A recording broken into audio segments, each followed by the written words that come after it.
Welcome to Important Documents. As an F1 international student, there are 4 documents that are very important to keep up to date. They are your passport, F1 visa, I-94, and I-20. We will briefly review these documents in each slide and highlight key areas. Your passport, which is issued by your country of citizenship, must be valid at all times during your stay in the U.S.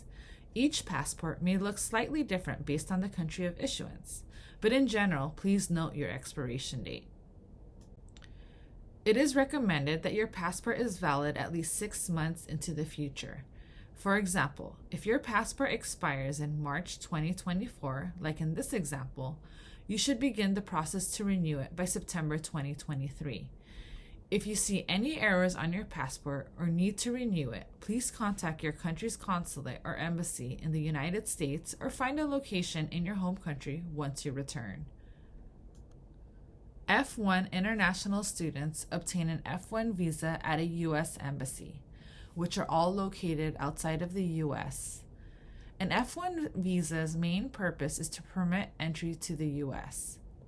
When you enter the U.S., you will present your passport and visa to customs, who will inspect it. You can view the type of visa on the right side of your visa under Class.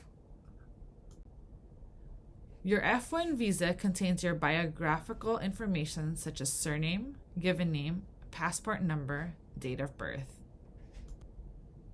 It also contains your SEVIS ID, which should match your I-20 and your school information.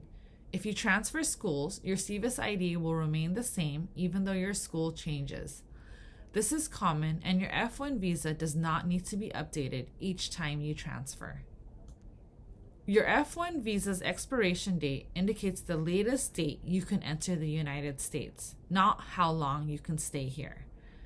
Once your visa expires, or if you lose your passport, you must apply for a new F1 visa if you plan to leave the United States and re-enter.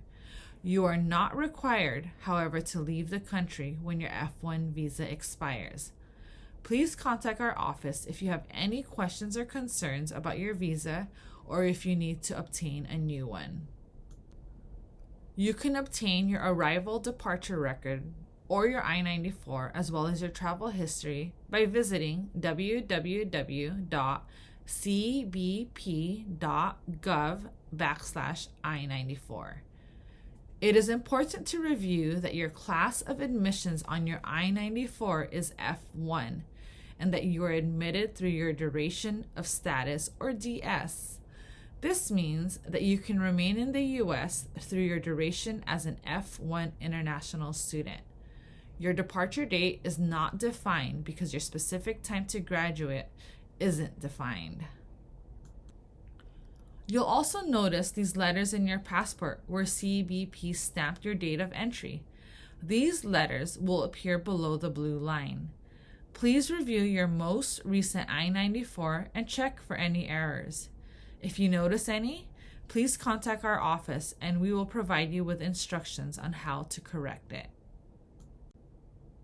Every F1 international student must have their most recent I-20. Your I-20 is your certificate of eligibility to be an F1 student. You brought this with you to apply for an F1 visa at the U.S. Embassy or submitted it in the U.S. if you applied for a change of status. When you received your first I-20, you may have noticed in the first box that the form issue reason stated initial attendance. If you transferred to a Peralta college, you may have been issued an I-20 with a form issue reason transfer pending. These were only issued to transfer who left the country before they started their new program. As you already know, an I-20 has lots of important information. This includes the student information, school information, program of study, and financial information. Please review these sections for accuracy.